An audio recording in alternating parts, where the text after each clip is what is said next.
taxes. I used to take advantage of the perks of this profession, skimming a little off the top for personal use. But after listening to Jesus, I came to realize that I committed a sin against these people. I cheated them. I took advantage of their hard-earned wages and goods. But now my heart has been changed because of Jesus, and I even threw a huge feast, inviting others from that corrupt organization so that perhaps they could be changed as well. But now that Jesus talks of a traitor among us, would the others suspect me, a known publican, a sinner? Lord, is it I?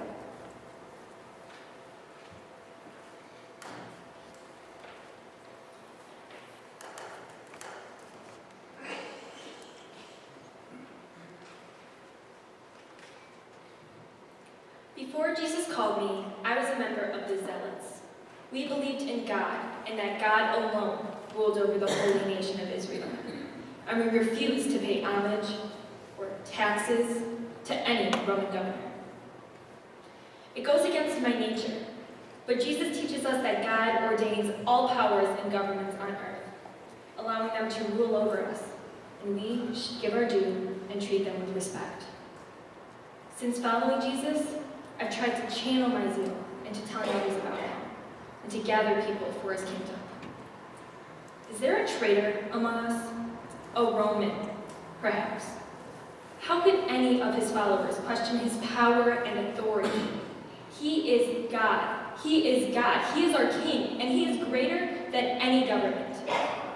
Could I revert back to my old ways? Could I, Simon, betray my King? Lord, is it I?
I'm known as Bartholomew to some, Nathaniel to others.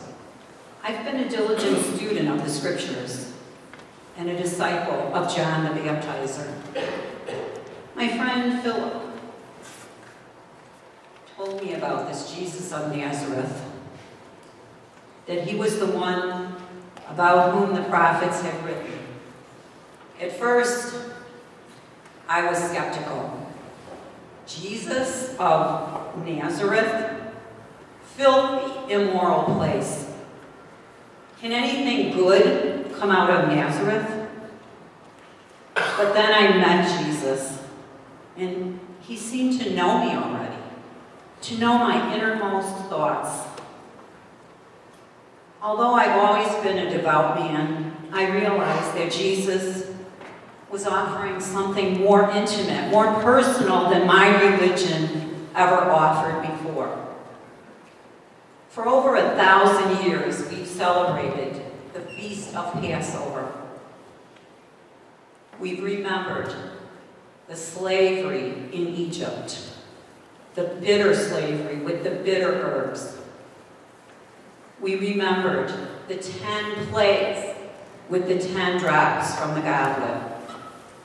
We remembered how the blood of the sacrificed lamb caused the angel of death to pass over the Israelites, and spare their firstborn.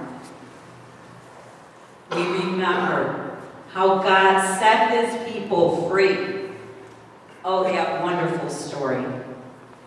How they fled with no time to cook leavened bread. So they baked unleavened bread in the warmth of the sun. Now, Jesus breaks this unleavened bread and he says, "This is my body." He shares the cup and he says, "This is my blood. Do this in remembrance of me." I'm confused. I don't understand. What could make me betray my friend? Lord, is it I?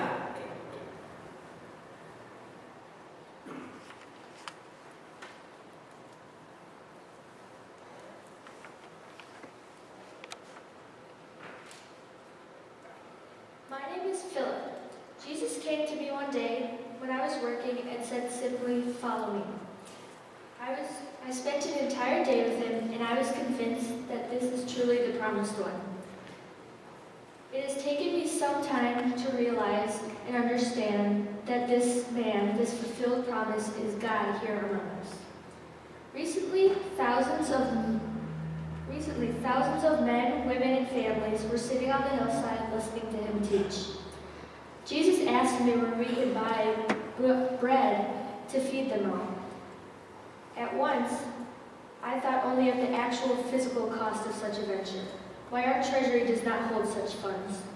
But Jesus, he took two tiny pieces of fish and 5 pieces of bread and broke them into tiny pieces and prayed over them. He fed thousands, and we collected 12 baskets full of leftovers. God here among us. Who would deny the promised one, this divine presence in our midst? And to whom would this person deliver Jesus? To the vain and arrogant priests who refuse to believe God has kept his promise, or to the pagan Roman government that fears a rival ruler? Could any one of us forget his compassion, his power? Could I forget? Is it I?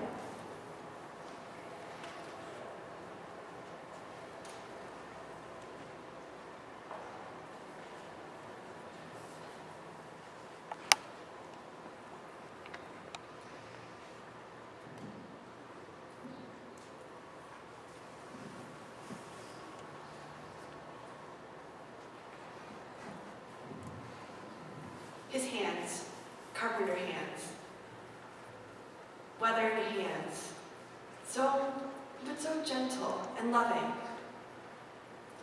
His hands touched a leopard, and the disease was gone. His hands touched Jairus' daughter and raised her from her deathbed. His hands touched Peter's mother-in-law, and her fever was gone. His hands have opened the eyes of the blind and the ears of the deaf. His hands have blessed little children who others would have pushed aside. His hands reached up and grabbed Peter from the churning waters that would have swallowed him whole. His hands breaking bread and blessing it, such simple gestures, and yet so profound. His hands have showed kindness and mercy. His hands have blessed all of us. His hands have served me, Thaddeus, and yet all of us have seen miracles that he has performed with these hands. But one of us will betray him. Who could betray him and put him into the hands of the enemy? Will I, Thaddeus, betray him? Lord, is it I?